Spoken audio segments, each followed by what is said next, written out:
Oke, videonya dua lagi view untuk ngomong sudah.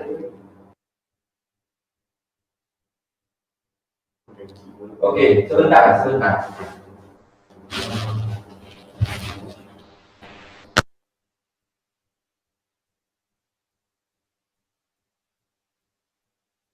Baik. Ini gimana nih? Assalamualaikum warahmatullahi wabarakatuh. Anak-anak, coba dicek soundnya, dibuka dulu, di unmute. Nadia Rumaisya dan yang lainnya teman-teman, coba di unmute dulu. Kita coba mau cek sound. Mahasiswa? Iya, Bu. Ya, di unmute terus diliatin gambar mukanya ya. Oh iya, Bu.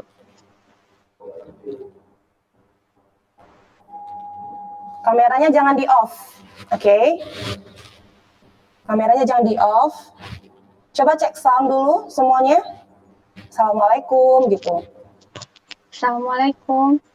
Waalaikumsalam warahmatullah. Coba di unmute lagi. Di mute aja. Kamera jangan di.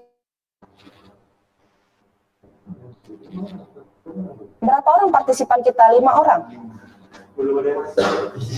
Ini mahasiswanya emang 5.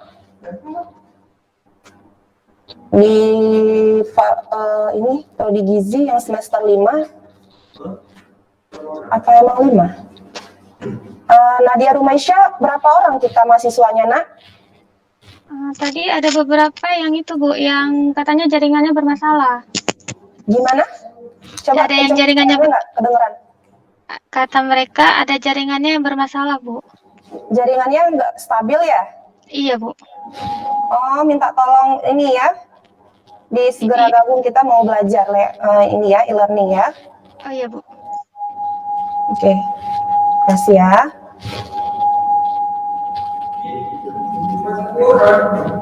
Apanya?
Baik, untuk mahasiswa yang sudah masuk, tolong jangan keluar.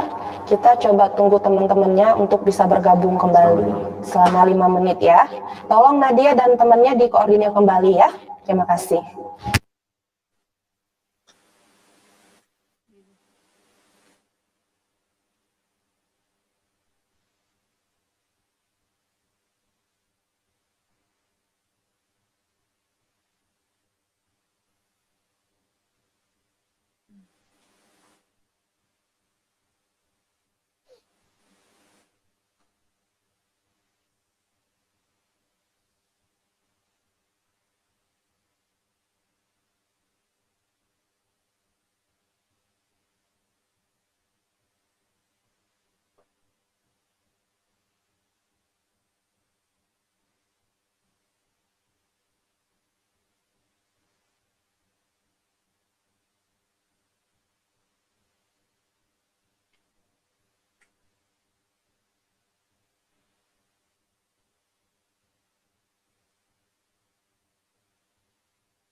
Assalamualaikum.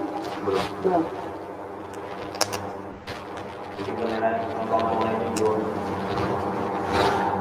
Assalamualaikum warahmatullahi wabarakatuh. Tolong dinyalakan kameranya, di on kan? Saya mau lihat ya. Ini kita ada berapa ya jumlah mahasiswanya? Untuk yang semester 5.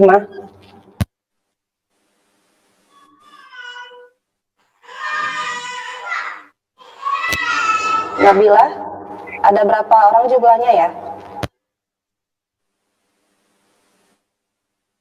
8 Bu ya. Berapa? 8 kayaknya. 8 ya? Oke.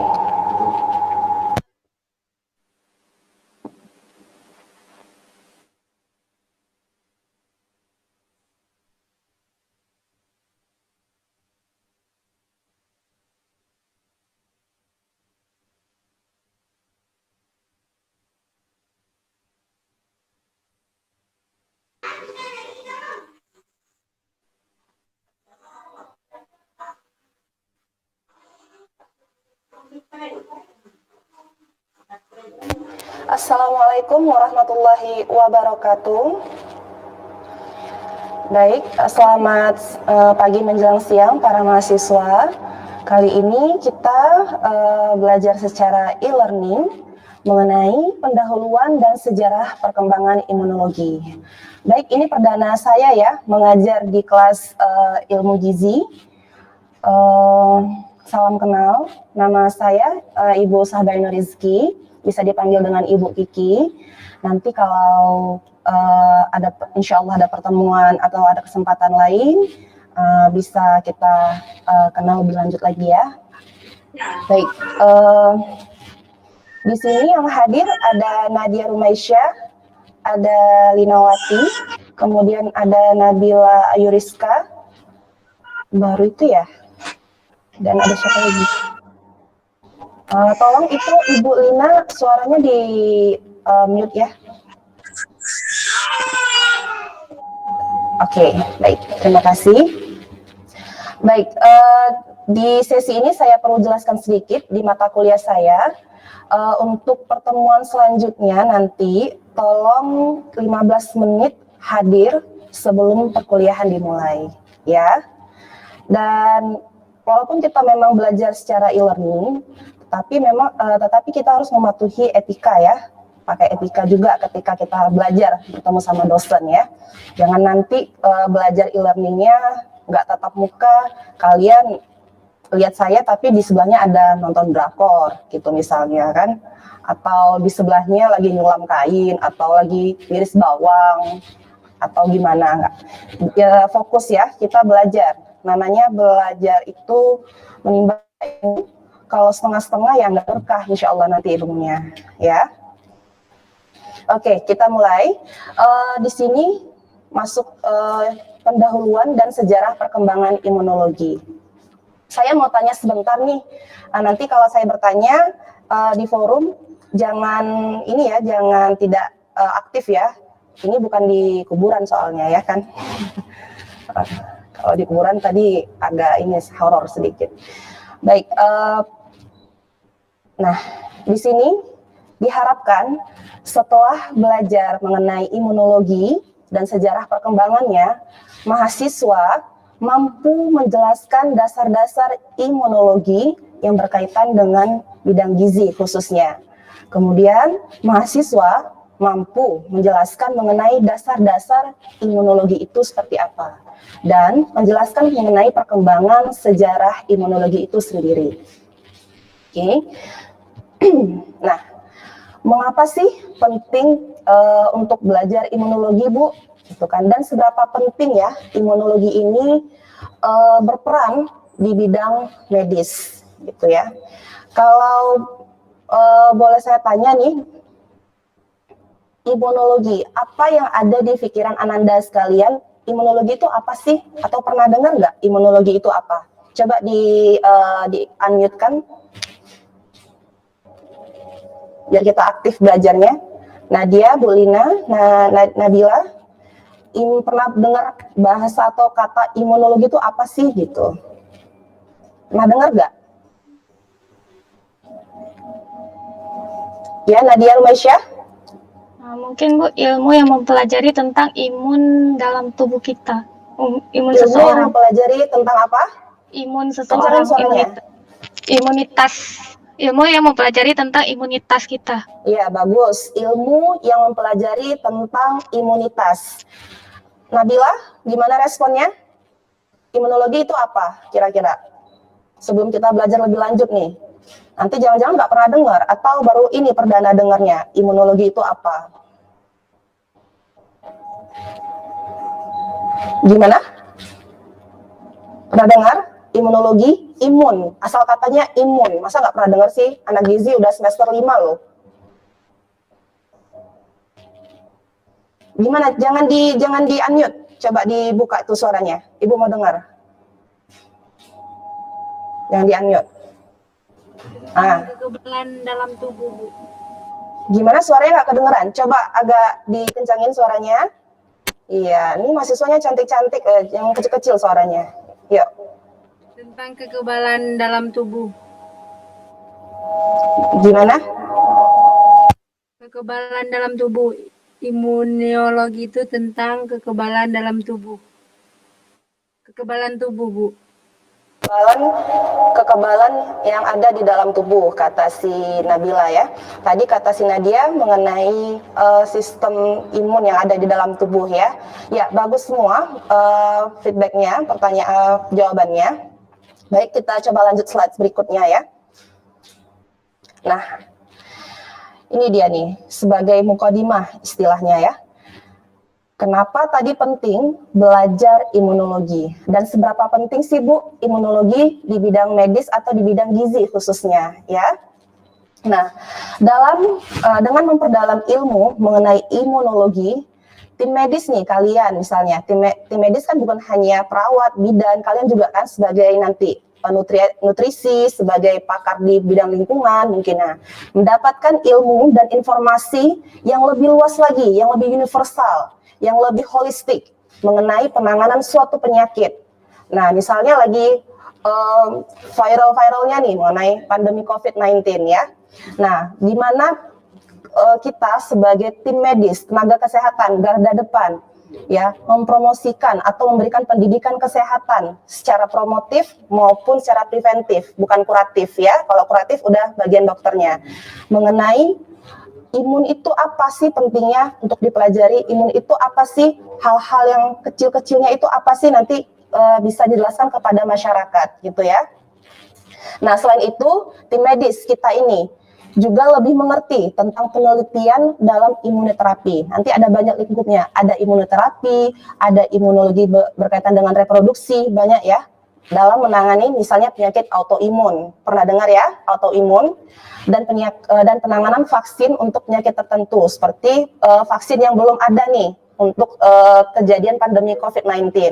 Nah, di sini dimisalkannya ada penyakit Ebola ya. Nah, di sini teknologi yang sudah berkembang membuat ilmu imunologi itu semakin penting.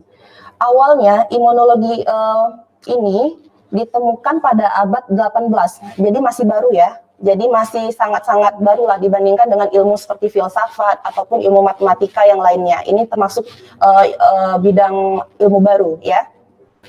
Nah, imunologi dapat menyediakan berbagai teknik pengobatan. Nah, jadi dia itu berperan. Apa sih perannya, Bu? Nah, dia ada di teknik pengobatan. Seperti apa nanti di bagian farmakologinya. Nah, nanti kan juga berperan penting di situ. Apa aja zat-zat yang dibutuhkan untuk bisa meningkatkan derajat kesehatan, ya khususnya bermitra lah dengan orang farmakologi. Dan peralatan yang cukup modern untuk mengatasi penyakit. Seperti flow cytometry, ya. Coba sebagai mahasiswa itu apa-apa yang ada di sini atau agak yang asing nanti dicari, dicatat di buku catatannya, kemudian nanti dicari, jangan di spoon feeding, disuap sama dosennya ini apa Bu, ini apa nggak ngerti ya. Nanti di pertemuan selanjutnya akan coba Ibu feedback atau coba Ibu ulas kembali seperti pertanyaan ini, seperti flow cytometry dan terapi antibody itu apa ya? Dicatat ya. Nah, itulah beberapa alasan menyebabkan imunologi ini sangat penting bagi dunia medis khususnya. Nah, saat ini berbagai risiko gangguan kesehatan kerap menjadi ancaman bagi masyarakat. Kenapa? Di antaranya ada faktor genetik, faktor keturunan. Ya, kadang-kadang kita sebagai tenaga kesehatan juga penting, bukan sangat juga penting, memang sangat penting ketika dalam menganamnesa pasien misalnya ya. Faktor genetik itu penting untuk dinilai maupun secara subjektif dan objektif ya.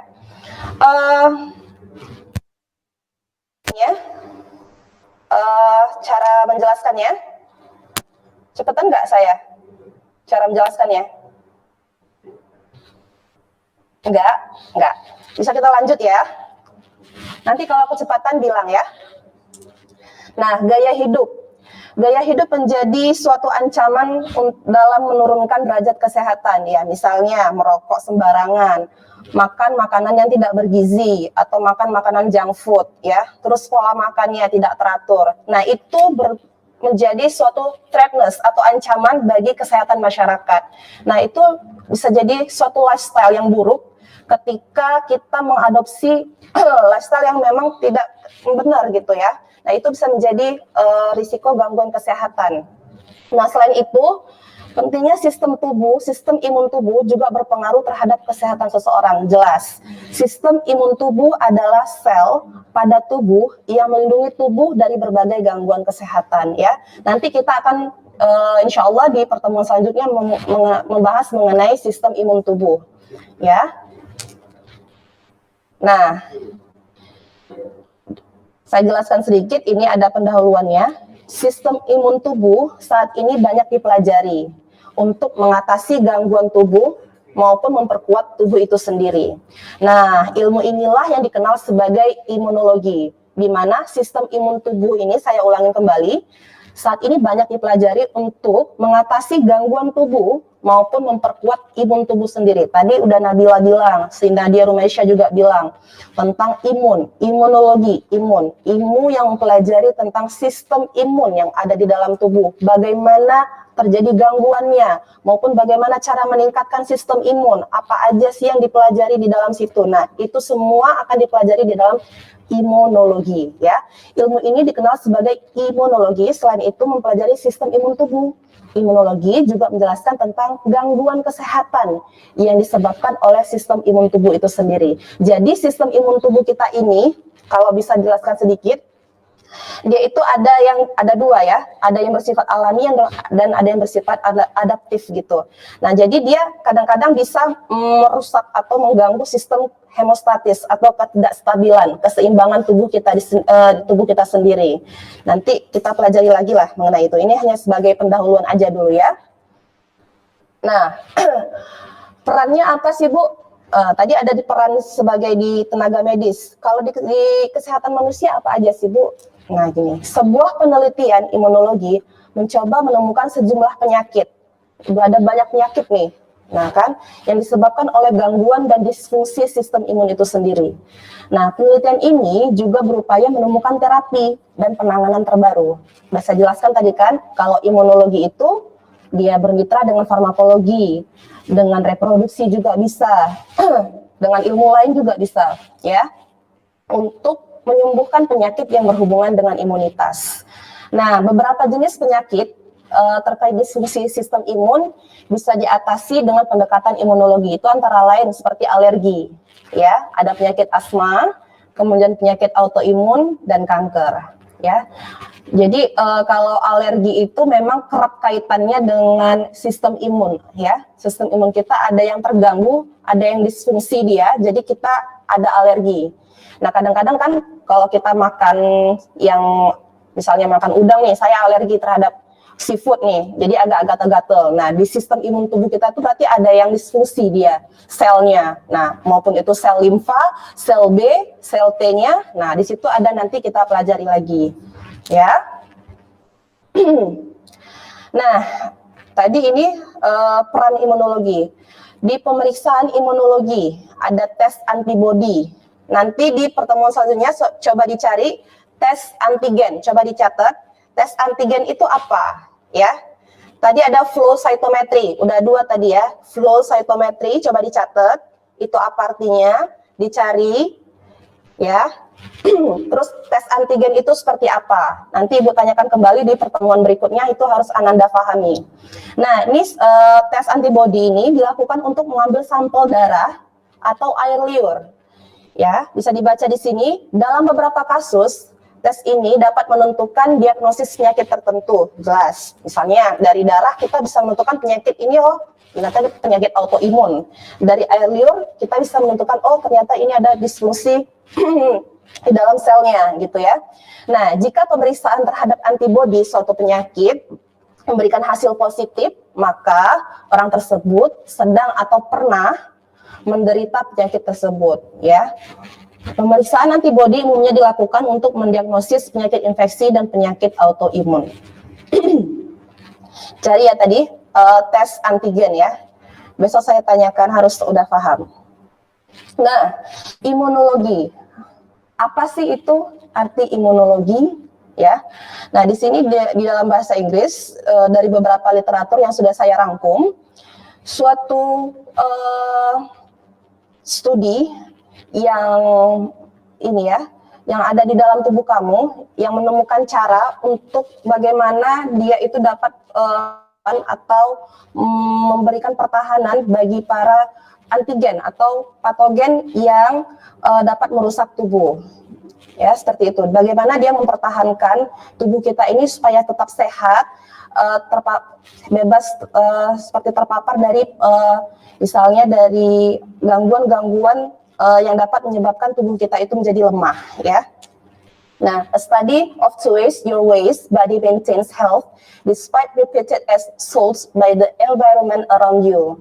Nah, di sini juga katanya ada di lingkungan juga mempengaruhi bagaimana tubuh kita itu beradaptasi di lingkungan ya. Kemudian ini body recognize and teach itself how to distinguish between self versus foreign antigens. Nah, di sini ada beberapa antigen yang asing ketika masuk ke dalam tubuh, jadi dia tuh membuat suatu pertahanan supaya antigen ini melemah ya, atau didiskualifikasi atau dimusnahkan.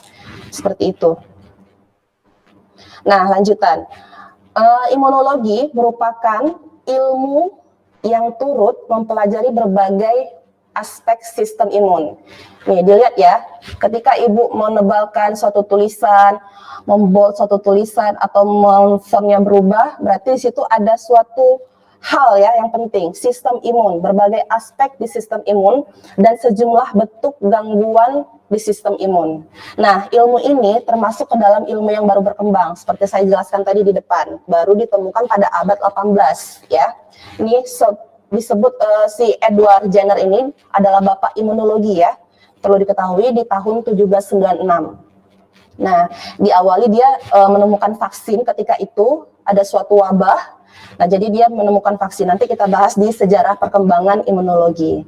Nah, imunitas atau kekebalan itu merupakan suatu mekanisme pada organisme. Organisme itu apa aja? Ya, kita makhluk hidup ya, tentunya. Yang melindungi tubuh terhadap pengaruh biologis luar. Seperti antigen tadi, foreign antigen. Antigen-antigen yang asing dengan mengidentifikasi dan membunuh patogen serta sel tumor ya. Nanti istilah-istilah patogen seperti ini, organisme, sistem imun, itu dicatat, dicari, nanti Ibu tanyakan kembali. Baik ya. Nah, imunitas ini berasal dari kata imun, kebal ya, atau resisten. Ya, sudah nggak asing lagi, berarti imun tadi, berarti kebal, dia resisten. Nah, imun ini tadi terbagi secara dua, udah saya jelaskan tadi sedikit, ada alamiah dan adaptif. Nah, imunitas alamiah ini seperti apa, Bu? Nah, sistem imun kita ini terdiri dari sistem imun alami yang didapat dari tubuh, yang dibentuk dari tubuh kita sendiri. Berarti udah ada dari sejak lahir yang dikasih oleh Allah Subhanahu wa taala di dalam tubuh kita ini, udah ada seperti kayak perisai bisa melindungi kita dari berbagai macam penyakit. Nah, kemudian ada yang adaptif, sistem imun yang berkembang setelah kontak dengan lingkungan. Terlebih dahulu membutuhkan perkenalan waktu berkembang sehingga tidak efektif untuk mencegah serangan awal. Nah, maksudnya ini misalnya kita terkena flu influenza nih, gitu kan, atau terkena demam. Nah, ketika terkena demam, tubuh kita ini mempelajari dulu nih, ini patogen apa ya, dia berfungsi, berguna nggak, bermanfaat nggak bagi tubuh kita, atau perlu didiskualifikasi, atau perlu dimusnahkan. Nah, ketika dia itu patogen, berbentuk patogen yang asing, merugikan tubuh, dia akan diambil. Nah, ketika dia sudah mengganggu, nah, sel-sel imun tubuh kita inilah yang disebut tadi adaptif, dia perlu menyesuaikan lagi. Nah, dia perlu semacam ada pengenalan untuk waktu berkembang supaya dia dapat melawan si penyakit atau virus tadi yang masuk seperti virus influenza atau demam ataupun seperti cacar gitu ya. Nah, di sini prinsip dasar imunologi. Seperti yang tadi saya jelaskan, ada di situ yang pertama sekali organisme dan mikroorganisme. Nah, penting di sini ada bakteri seperti virus, fungi, dan parasit. Kemudian ada mekanisme pertahanan. Dia dimulai dari manusia dulu ya, dari makhluk hidupnya dulu. Kemudian melakukan pertahanan tubuh. Sistem melindungi tubuh dari benda asing atau infektor atau mengeliminasi benda asing tadi saya bilang ya. Kemudian infeksi dan penyakit. Infeksi itu berbeda dengan penyakit ya.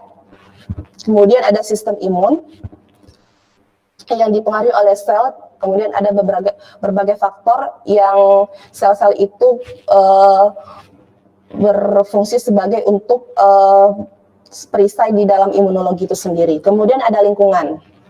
Organisme hidup harus dapat menyesuaikan dengan lingkungan yang berubah-ubah, ya, dengan tetap memelihara keadaan di dalam tubuh, tetap berada di dalam kisaran kondisi fisiologis. Nah, organisme hidup harus dapat dan mengeliminasi agen yang membahayakan tubuh. Disebutlah sistem imun. Ya, organisme hidup harus dapat dan mengeliminasi agen yang membahayakan tubuh disebut sistem imun. Nah, organisme hidup merupakan habitat ideal bagi kehidupan organisme lain. Tadi kita ulangi lagi, prinsip dasarnya itu ada organisme, makhluk hidup ya, dan mikroorganisme. Kemudian setelah dia tumbuh besar berkembang kita ini, kemudian ada mekanisme pertahanan tadi, seperti ada sistem imun yang alamiah, kemudian ada yang adaptif. Nah, ketika infeksi atau penyakit menyerang kita, maka si alamiah tadi juga berfungsi, berperan di dalam tubuh kita, sekaligus yang adaptif juga berperan. Dia akan mengenal dulu, menyesuaikan dulu, kemudian baru dia buat perisai. Apakah ini suatu infeksi atau penyakit? Nah, kemudian barulah masuk ke dalam sel, sistem imun. Nah, dipengaruhi lagi dengan lingkungan. Begitu ya cara pola pikirnya ya. Nah, ini ada tugas buat Ananda sekalian. Nanti tolong share ke teman-temannya. Istilah dalam imunologi. Apa itu terminologi? Dicari artinya. Definisinya apa?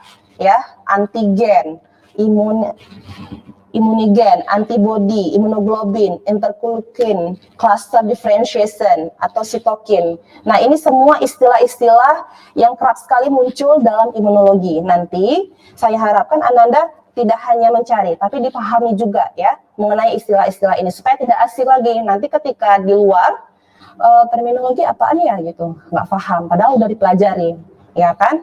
Padahal udah dikasih sama dosennya. Nanti disalahin dosennya, nggak pernah diajarin, ya.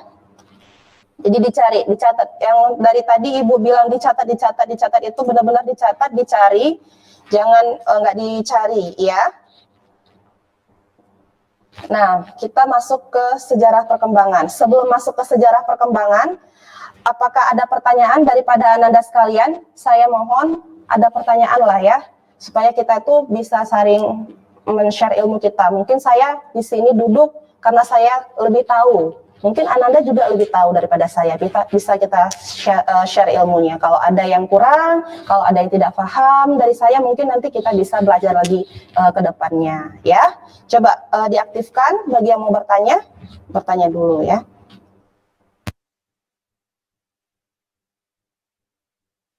Ada iklan 5 menit lagi ya. Ada yang mau ditanyakan dulu mengenai pendahuluan imunologi atau ada kasus gitu kira-kira. Nanti coba kita rembukan di sini diskusi sama teman-teman. Ayo bertanya atau ada suatu masukan, Bu, gini ya, atau gimana sih pendapat Ibu mengenai ini gitu. Atau saya yang bertanya nih. Ya. Nadia Rumaisya mau bertanya? Ya, Bu. Assalamualaikum, Bu. Ini kan yang tentang imunologi. Yang kalau kayak seperti penyakit lupus itu bagaimana, Bu?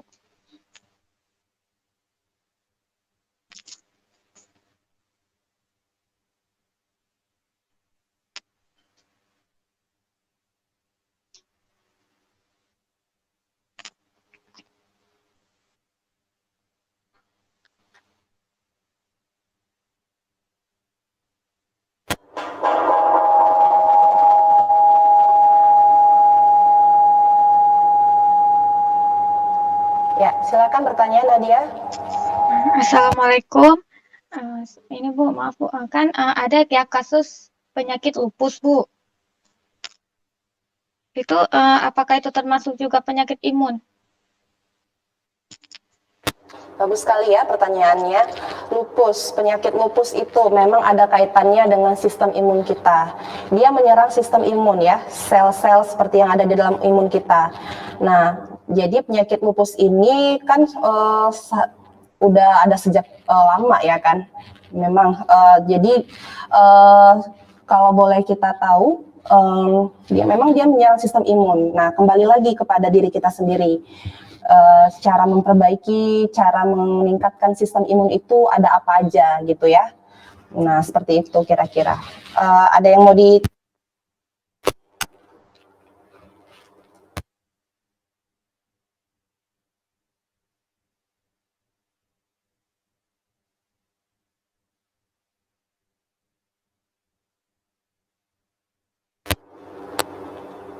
cukup? Cukup ya? Oke, kita break dulu ya 5 menit, dibaca-baca lagi. Mana tahu tadi penjelasan Ibu ada yang kurang paham, boleh ditanyakan kembali ya. Oke, kita break dulu ya.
cek sound.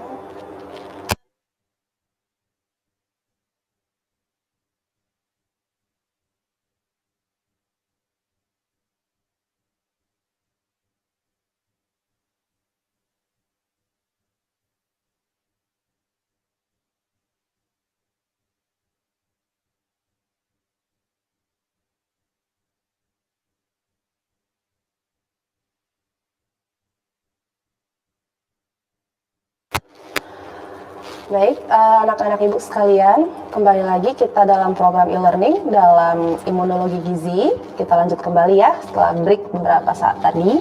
Masih semangat ya semuanya ya, insya Allah ya. Jangan nggak semangat dong belajarnya ya.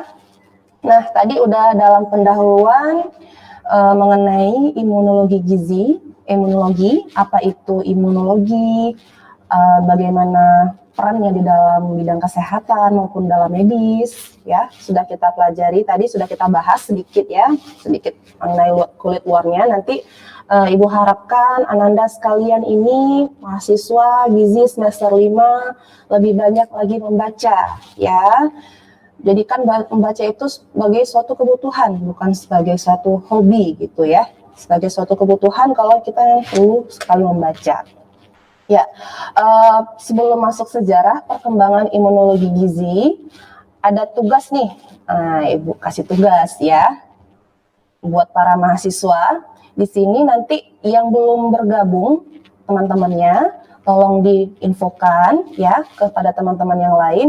Nanti di akhir perkuliahan, ini setiap di akhir pertemuan, misalnya nih saya membahas mengenai imunologi gizi dan sejarah perkembangannya. Nah, saya minta Ananda sekalian satu orang itu mencari jurnal, ya, mau jurnal internasional maupun jurnal Indonesia, jurnal lokal maupun jurnal nasional, 2 ya masing-masing dalam satu topik. Ya, misalnya Nadia nih, Nadia ada 2. Nah, ketika itu Nadia membuat resume.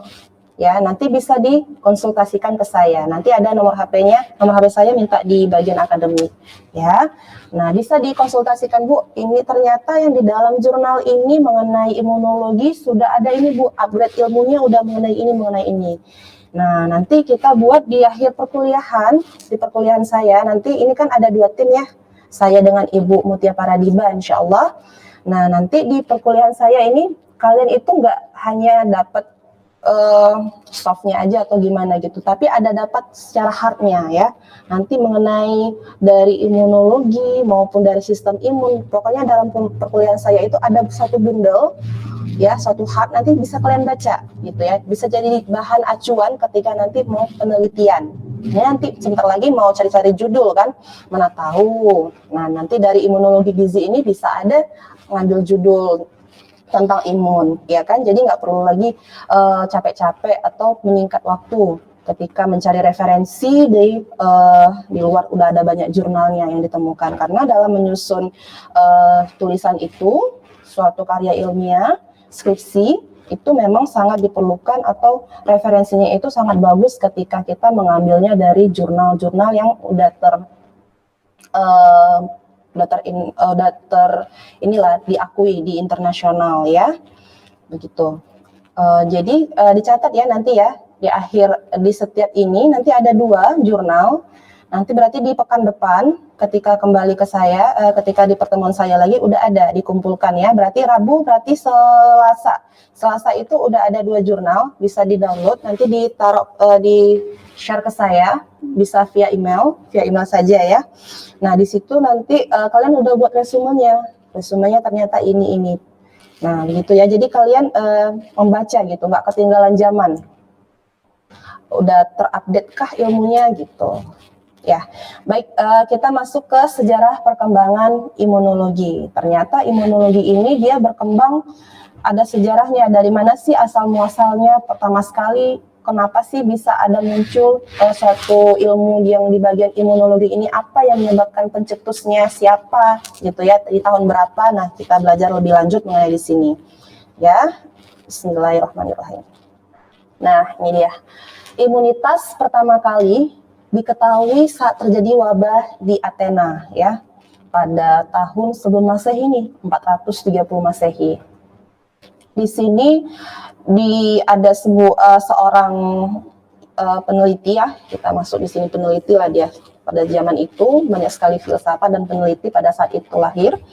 Seperti ada Thucydides ya, mencatat bahwa orang yang sembuh dari penyakit sebelumnya dan dapat bertahan tanpa terkena penyakit lagi.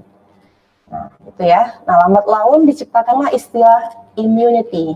Immunity yang diturunkan dari istilah Latin imunitas, karena dia dari Athena tadi ya, dari Roma sana, dari negara Italia, untuk menggambarkan resistensi ketahanan tubuh kita, semacam itulah ya.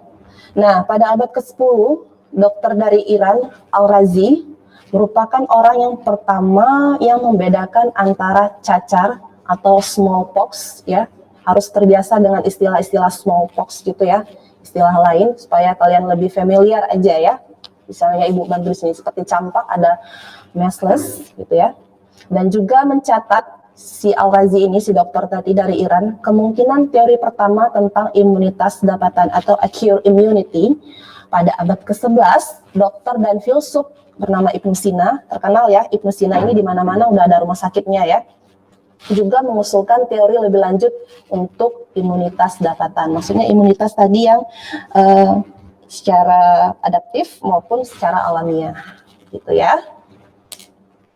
Ini agak sedikit ngantuk ya, boleh sembari ini, kalau ngantuk direndam kakinya di air, ya biar jangan ngantuk ya. Memang agak ngantuk kalau belajar sejarah ini. Nah, pada sekitar 1000 Masehi, bangsa Tiongkok, tadi kita udah ke Athena, jadi di suatu dunia itu memang berkembanglah, bukan di suatu negara aja ya, jadi dia di beberapa negara itu manusia coba mencari nih, menggali lagi nih, ada apa sih? Nah gitu kan, di Tiongkok nih misalnya dilaporkan mempraktikkan bentuk imunisasi ini dengan menghirup bubuk kering. Ya biasa ya kalau orang Tiongkok seperti itu ya, yang berasal dari kulit lesi cacar. Jadi ketika tadi udah ada pasien yang cacar nih, orang terkena cacar. Nah jadi dia diambil lesinya, cacar air tadi apa? Istilahnya saya bilang smallpox ya. Nah, ketika itu dihirup sama mereka. Nah, gitu kan, aneh ya gitu. Nah, pada awal abad ke-18 lah muncul minat baru pada imunitas dapatan melalui penggunaan variolasi. Nah, ketika saya underline ini, variolasi, dicari artinya. Jangan dari ibu semua ya. Variolasi ini dia vaksin versus variolasi. Apa sih gitu istilahnya ya? Sebagai tindakan pencegahan, yaitu memasukkan sebagian dari lesi penderita kecacar ke dalam tubuh orang yang sehat. Kira-kira paham nggak maksudnya? Nah, jadi misalnya nih ada orang yang terkena cacar nih, ada orang yang sehat, ada kontrol, ada yang uncontrol gitu ya. Nah, jadi ketika si bangsa Tiongkok ini mau menemukan suatu imunitas, yaitu mau melihat ini penyakit cacar ketika dimasukkan ke orang yang sakit gimana reaksinya gitu, pengen dilihat seperti itulah kira-kira ya. Variolasi itu sudah ibu masukkan tuh ke situ, jadi jangan lupa lagi tuh. Nah, praktik variolasi ini juga makin umum dilakukan di Inggris, tadi udah dari Tiongkok pada tahun 1720-an ya,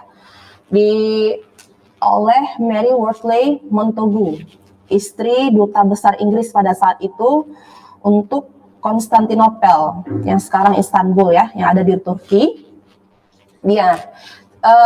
Mereka mengamati efek positifnya dan melakukannya pada anak-anak pada masa itu ya.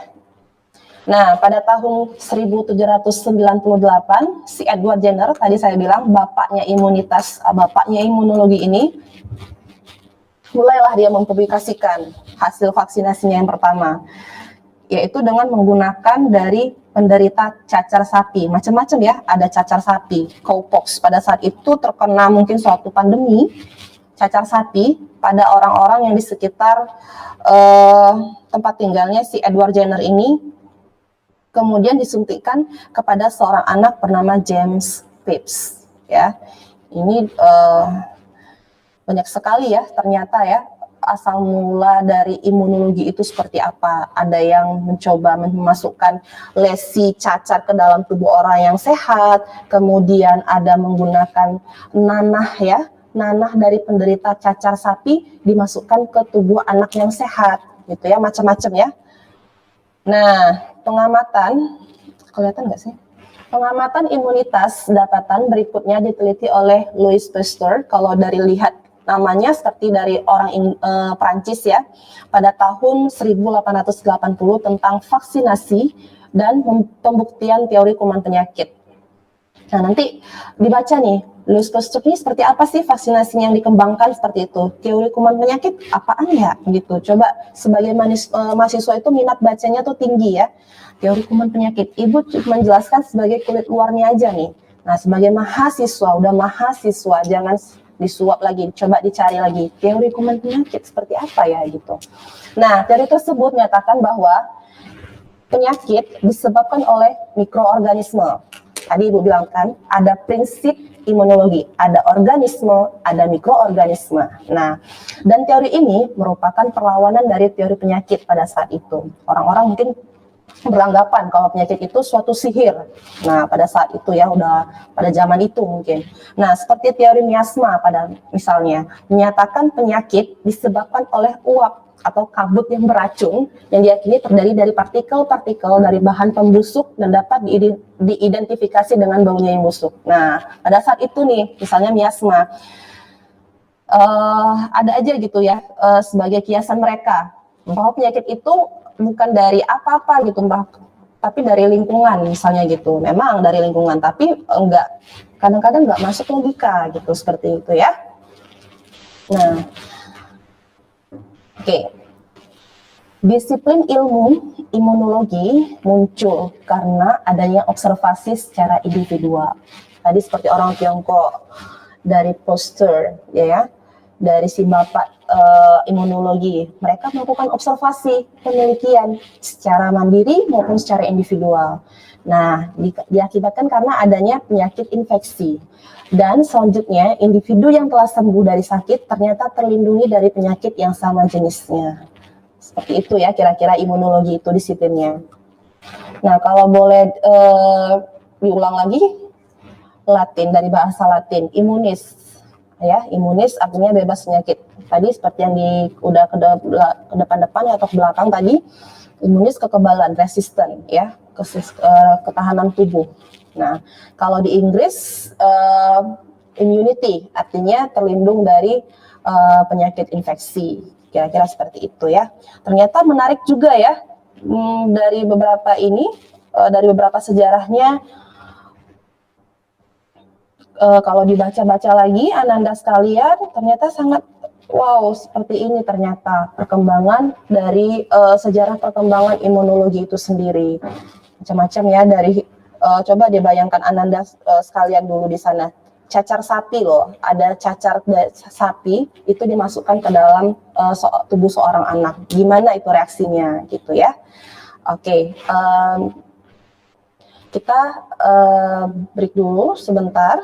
Ananda boleh istirahat dulu, nanti kita lanjutkan kembali ya. Oke.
Oke, kita lanjut kembali. Bisa di-on-kan kameranya, mahasiswa sekalian. Ini ada tinggal berapa ya mahasiswanya ya? Tinggal 2 ya. Untuk ke depan saya mohon semuanya masuk ya dalam mata kuliah ini ya. Nanti kalau enggak ada sanksinya. Yang tadi keluar kenapa ya? Tidak stabil mungkin ya. Ya, lain kali tolong distabilkan lagi ya untuk masalah jaringannya, karena kan udah banyak sumbangan dari pemerintah mengenai kuota ya, jadi nggak ada alasan lah untuk kuota habis Bu atau gimana ya. Nah kita lanjut tadi, ini tadi sudah ya. Nah lebih lanjut lagi, ada namanya Koch atau Robert Koch membuktikan bahwa teori kuman ini pada tahun 1891 dia diberi penghargaan Nobel ya pada atas teori yang dia kemukakan ini. Dia membuktikan bahwa mikroorganisme merupakan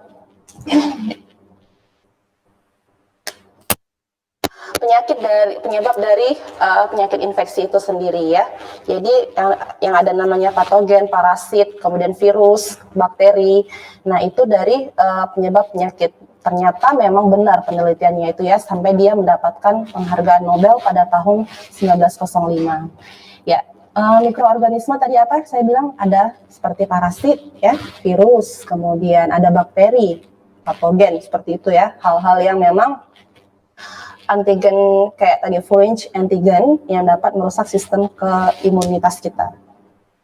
Nah, kemudian di sini ya, virus dikonfirmasi sebagai patogen manusia.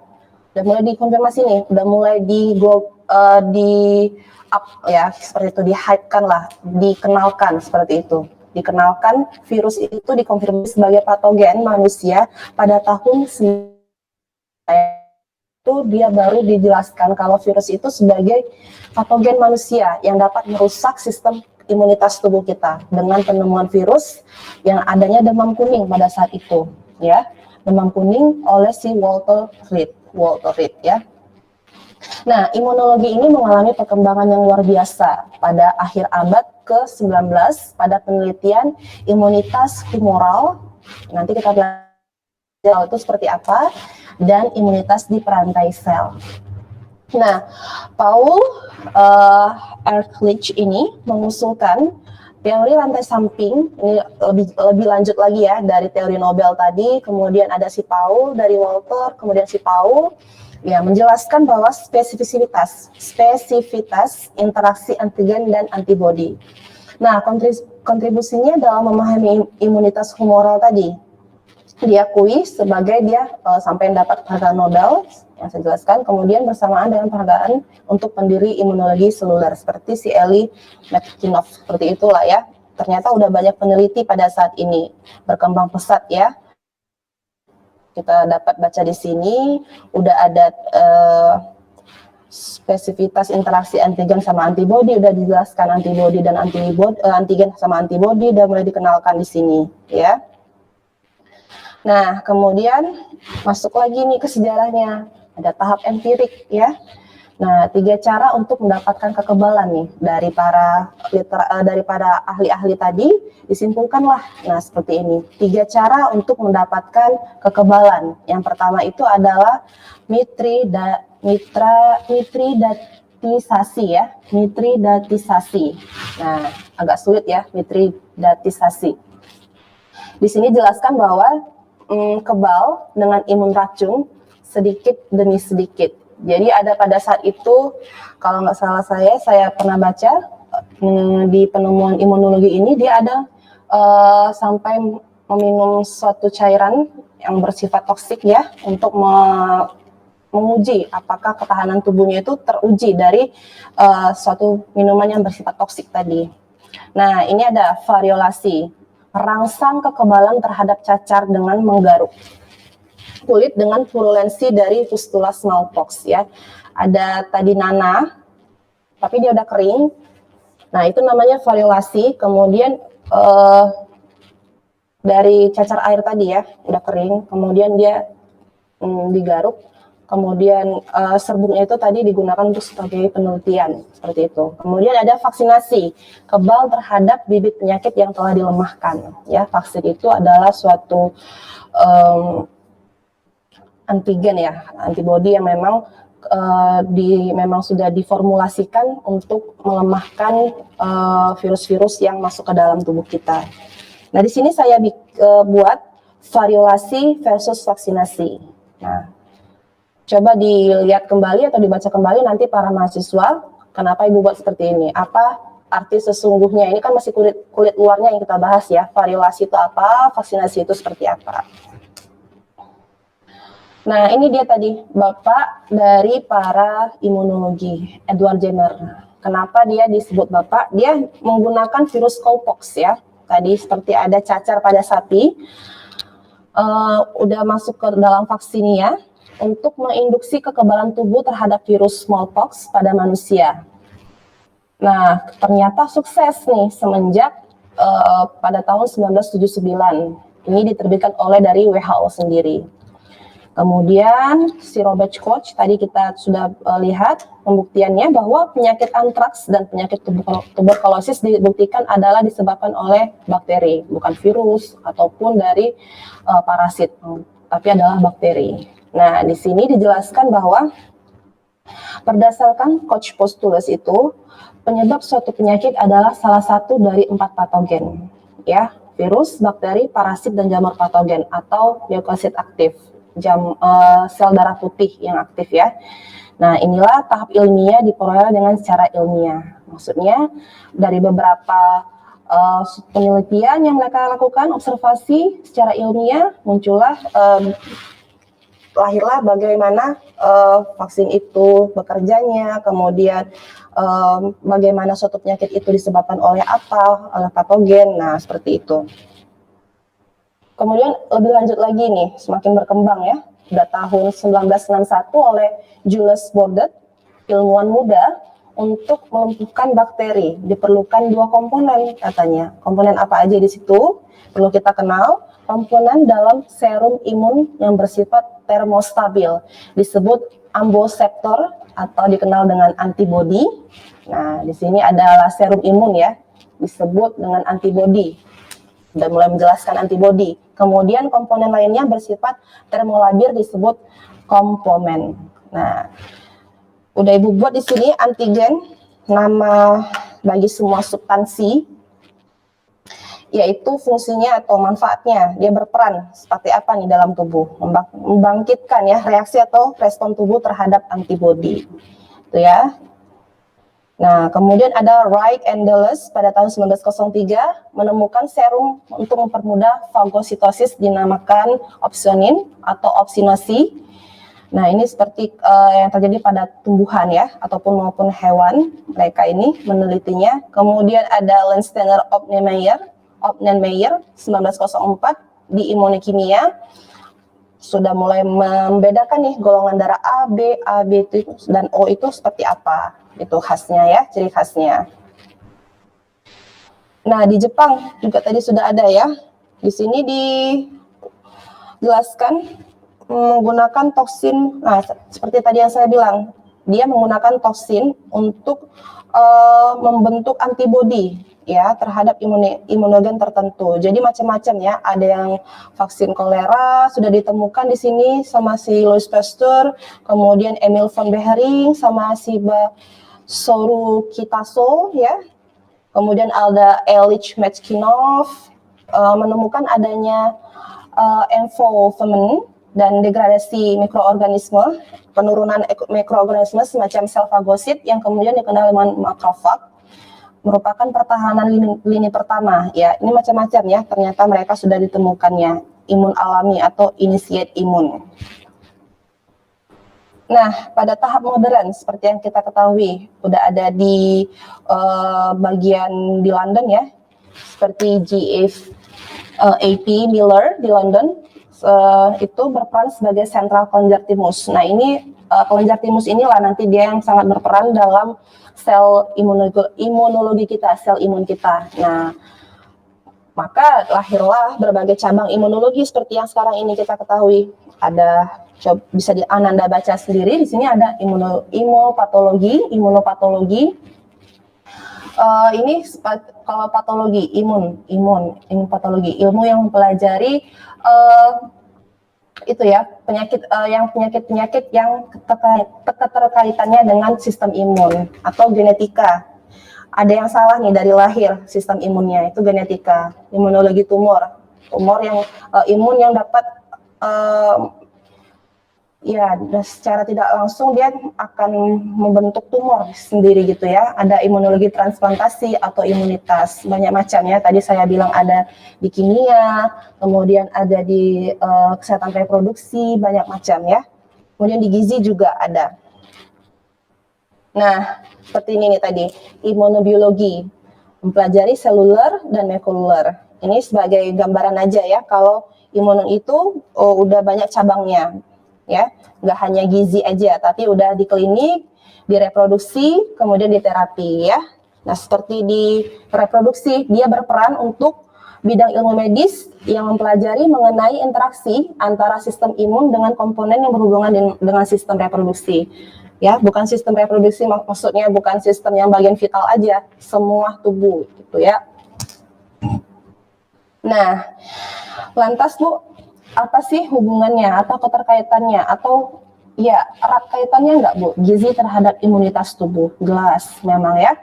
Dapat jelaskan bahwa mekanisme kerja kekebalan tubuh itu sendiri sangat kompleks dan rumit. Peningkatan kekebalan tubuh dapat dilakukan antara lain dengan mengkonsumsi zat gizi ya yang mampu meningkatkan respon imun yang umumnya berupa vitamin dan mineral yang seimbang. Udah semester 5 anak gizi tentunya udah paham ya apa-apa aja nih kandungan makanan, mineral, ya banyak macamnya yang dapat meningkatkan respon imun. Nah, jadi imun itu tadi saya bilang di review kembali ada yang alamiah sama yang adaptif. Nah, ketika yang alamiah ini nggak di treat gitu, nggak di treat lah gitu secara baik sama kita, dia akan juga gampang sakit kitanya. Nah, sebagai orang yang pakar gizi tentunya Ananda juga sudah paham nih apa-apa aja yang dapat meningkatkan sistem kekebalan tubuh kita. Nah, secara umum zat gizi mempengaruhi sistem imun, jelas ya, secara otomatis memang. Zat gizi mempengaruhi sistem imun melalui mekanisme pengaturan ekspresi dan produksi sitokin. Nah, sitokin nanti dicari nih ya. Kemudian, karena pola reproduksi sitokin merupakan hal penting dalam merespon infeksi, ketidakseimbangan gizi yang serius pada akhirnya akan mempengaruhi perkembangan respon imun di masa yang akan datang. Tentunya kita akan lebih gampang terkena penyakit. Seperti konsepnya kayak pandemi COVID-19 ini, kan kita memang disuruh sudah dari awal-awal zaman-zaman di Al-Quran juga sudah ada untuk memang setiap mau beraktivitas atau memulai dan sesudah mengakhiri aktivitas kita harus mencuci tangan ya. Nah, memang sudah seperti itu konsepnya. Kalaulah konsep ini sudah memang benar-benar diterapkan, insya Allah COVID ini juga akan turun lah ya kuantitasnya, meningkat jumlahnya gitu. Kemudian apalagi Bu dapat meningkatkan perkembangan sistem imun di masa akan datang terkait misalnya nih COVID-19? Ya sering olahraga tentunya ya kan. Kemudian olahraga, selain memang udah olahraga, memang udah dari zaman-zaman kapan memang udah untuk meningkatkan kesehatan tubuh, rajin olahraga, makan makanan yang bergizi gitu kan. Itu emang udah konsepnya. Jadi ketika memang ini diterapkan, ya COVID itu sebenarnya nggak ada gitu kan, insya Allah gitu, nggak ada gitu. Maksudnya bisa turun lah gitu ketika ini memang sudah benar-benar diterapkan gitu. Makan makanan yang bergizi seperti apa, mengkonsumsi vitamin E, D gitu, yang banyak kayak untuk meningkatkan kekebalan tubuh itu sendiri ya. Nah, ini dijelaskan bahwa hubungan gizi dan sistem imun. Gizi merupakan salah satu faktor yang mempengaruhi keoptimalan kerja dari sistem imun itu sendiri.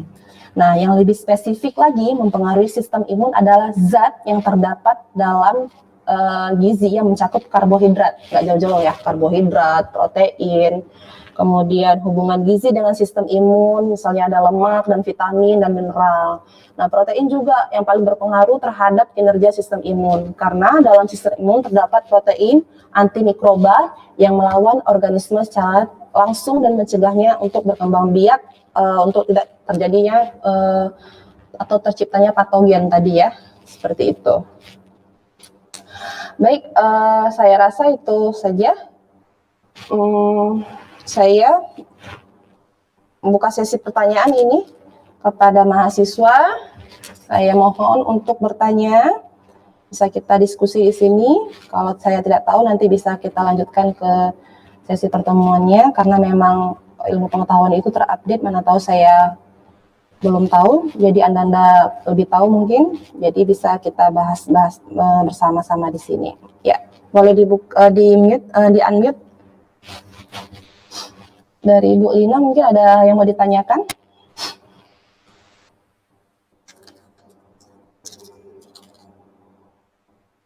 Linawati? Ada yang mau ditanyakan terkait ini atau saya yang bertanya gitu? Coba saya bertanya nih ya, dijawab ya. Misalnya Lina nih, Lina Wati, udah semester 5 mahasiswa ya. Kira-kira apa nih usaha promotif kamu, ke kamunya sendiri nih di keluarga terdekat, untuk menurunkan misalnya pandemi COVID ini ya, misalnya usaha promotif apa dan seperti preventif apa yang kamu lakukan, misalnya kamu sebagai seorang tenaga gizi nih ya, coba jelaskan sama saya. Dibuka speakernya, biasa dengar.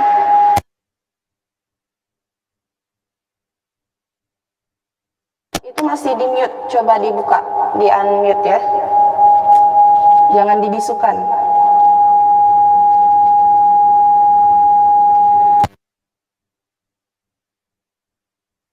Ya, silahkan.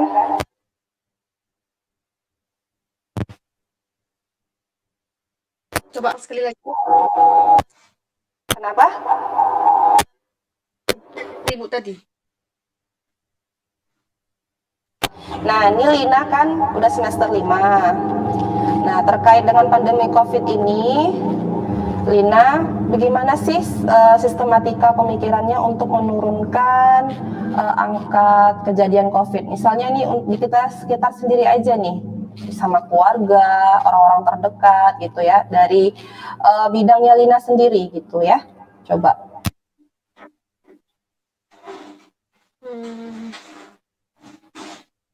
Apa ya, Bu?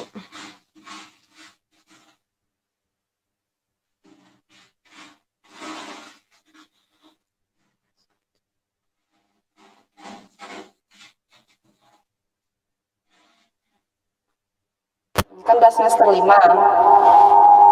Seharusnya tahu dong, udah paham kan? Makan makanan yang bergizi, Bu, seperti ini. Makan yang bergizi seperti apa, Ibu? Yang kayak gimana? Pasti nanya dong, ya kan, merekanya.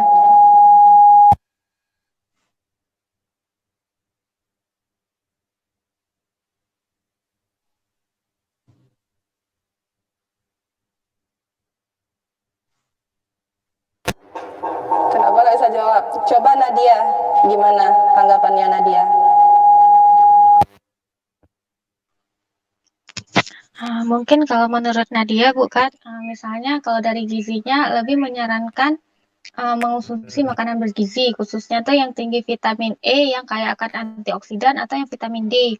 Bisa juga yang vitamin B kompleks, Bu. Nah, kalau vitamin E kayak kecambah, terus mengkonsumsi susu yang kayak vitamin D, vitamin C. Pokoknya terus kalau mineralnya lebih ke mineral kayak zinc.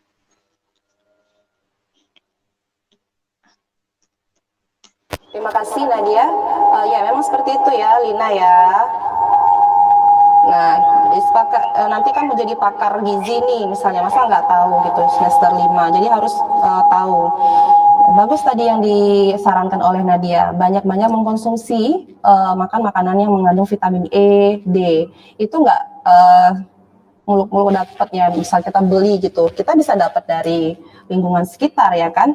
Nah, misalnya dengan cara rimpang-rimpangan seperti yang banyak udah di publish gitu kan, dari seperti kunyit, mungkin misalnya dari jahe direbus terus dikasih kayak minuman infus water gitu, banyak-banyak minum atau makan makanan yang mengandung vitamin E seperti lemon gitu ya kan.